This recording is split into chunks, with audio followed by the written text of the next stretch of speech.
So on this channel, we've talked about how people steal houses, some of them legally, some of them not so legally. Today I want to switch it up. I've been thinking about this a lot and I'm getting pretty excited.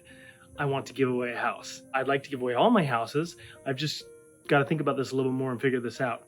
And to be clear, I'm talking about giving away one of my tiny houses in my tiny house community that we're building. Pretty excited about this. I couldn't give away all my properties. That's over 200 properties. And unless I find a way to get really creative and give away all these houses without losing my livelihood, that's probably not going to happen. But we're going to start small, or should I say tiny. I wouldn't say I grew up poor, but there were definitely times when I went with holes in my shoes until we could afford to get new shoes.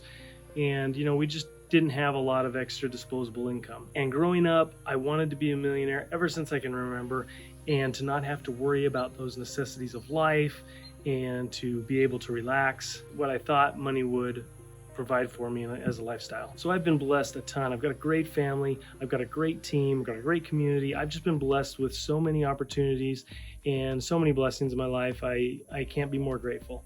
So now that I'm starting to round the corner and I'm able to think about surviving less and less, I turn to helping other people and giving back more and more. That's part of the reason I started this YouTube channel.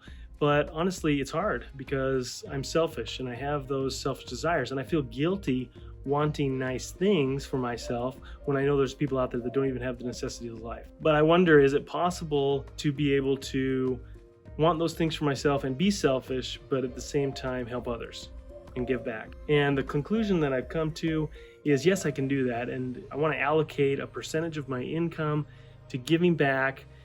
And that way, the more I make, the more fun stuff I can do, but also the more I'm helping as well. It allows me to work hard for a goal that I'm looking to achieve, to maybe go on a vacation or to get an electric bike or get a paraglider or something along those lines.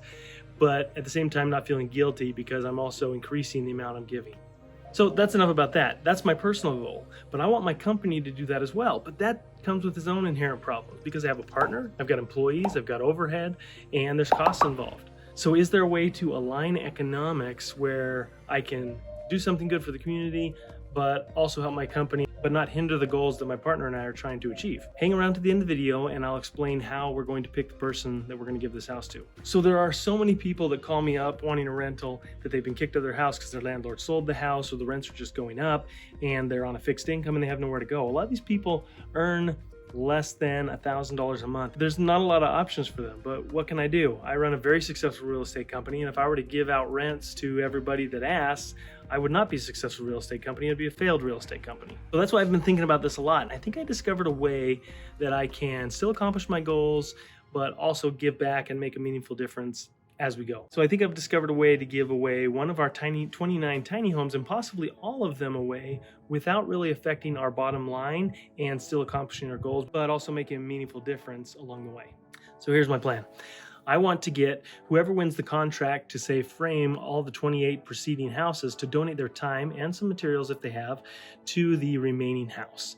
And same with the AC and same with the roofer. So all these people that work on this project, they're going to make a lot of money in the process, but at the same time, the last house, they're going to donate their time for that final project, and that's going to offset the cost for us and allow us to subsidize that rent for a lot cheaper than we normally be able to. Maybe we can get some local charities and some church groups or possibly donations from the community to come in and help further do this. And that's why I say we could possibly give away all of these homes, but it's really going to depend on the support from the community and how much help we get. Because if this takes too much and is just too much of a burden, I'm just not going to have time to do it. But if I can get a lot of help and support, this could be a really neat project. In order to do this, I need to align the economics with giving away. They're going to win on the first 28 houses, and then the 29th house, that's where we can get some traction. I was asking myself, how do I get people to want to give and to want to do this? What makes people, and this is probably going to offend some people, but here's what I've come up with. I think people fall into 3 different categories on why they give back. One is for selfish reasons. Honestly, they want to look good. They want to make a legacy. They want to, it fulfills them possibly. All those are selfish reasons. The second one is they're truly charitable. These are people that are really just believe in the cause and they're just truly charitable. The third type of person is maybe somebody who needs redemption. Somebody who in high school bought a bunch of variety tickets at the local hardware store and used them to sneak into movies and into dances and school events and things like that, and they feel really bad and they need redemption. Something like that. So usually they fall into one of those 3 categories. And with that in mind, we could have companies sponsor a house, like the AC company, and it could be called ABC Cooling House. And that could be a win-win for both of us. They get their name out there, and we get some work done for cheap or free. Maybe we put a plaque up with their name on it, or we do a YouTube video recognizing their efforts. Here's some challenges that we need to overcome and to make this work. Number one is paying for it. I think we can match anyone's donation. So if somebody wants to donate, my company will match that donation. And hopefully others will also chime in and want to match that as well, so we can get some velocity and some trajectory here. The second thing is, what if we ever need to sell this village for some unknown reason due to unforeseen circumstances in the future? And in that case, what we're going to want to do is we're going to take any of those funds that were allocated or donated, and we're going to want to make sure that those get transferred to a new charitable entity or something. I can promise you that none of that money will ever go into my pocket, but we've got to figure out the details on that. So we don't have all the answers yet, but I'm going to figure this out. So the last problem kind of goes hand in hand with who we're going to give the house to. We got to make sure that whoever's getting this house doesn't take advantage. And I think probably the best way to do this is to fractionalize the house. Don't give it all away to one person, but give it away to multiple people. And we can do that in subsidizing the rent. So we'll charge $300 to $400 for rent in a market that's normally $900 to $1,200 a month. And in that way, company profits are covered under that $300 to $400. So are our employee costs, our landscaping, our maintenance, and so on. That other $600 to $900 is what we donate back on a monthly basis forever. So here's what I'm thinking. And as far as who we're going to give the house away to, here are my thoughts. I've been thinking a lot about this, and I'd love your input. Let me know who you think I should also include in this. But the number one that comes to mind that I think a lot of people are aware of are vets.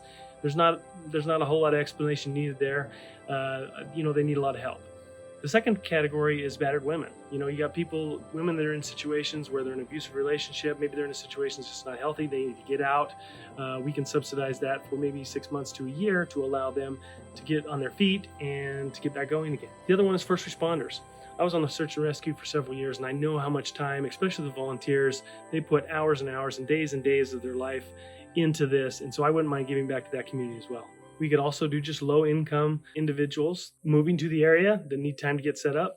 So that's what I'm trying to figure out. What is our story going to be? Maybe we do some of each. Maybe we have a couple first responder houses. We have a couple of vet houses, and we have a couple of, transitional houses. And this is all going to kind of depend on who we're going to collaborate with and who wants to get involved. So share this video with anyone or group that you may think might be interested in this. Would you like something like this in your area? So I'm trying to incorporate a go-giver mentality into my life, and this channel is part of that, because giving money to someone is only a temporary solution. Teach a man to fish and all that. I'm really excited about this project. So if you're interested in getting involved, please contact me. Also, we set up a GoFundMe account for anyone who wants to donate. $1 would be awesome, $10, $1,000, $50,000 if you want to donate an entire house. Just make sure it's more than 30 cents, because that's the fee GoFundMe takes for taking donations. So make sure it's 31 cents. I hope this video was entertaining, and I'll keep you posted on this project, and we'll see you on the next video.